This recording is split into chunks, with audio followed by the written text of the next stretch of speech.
Let me pray and then we are out of here. Father, thank you that you have brought us this far. We began with you and we have come to an end with you. As the people depart into the week tomorrow, I cover them, protect them.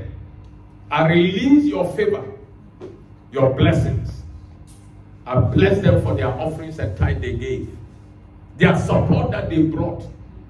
I pray for each one of them that you will lead them as they came. Go with them.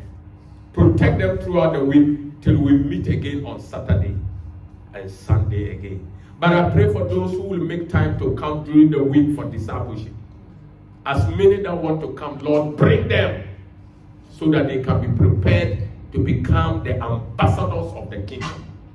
They have to become the diplomats of this world so that the world will have a better world. Unto him that is able to sustain us, guide us, and protect us, his peace are released unto your people. Go in peace. Shalom. God bless you for coming.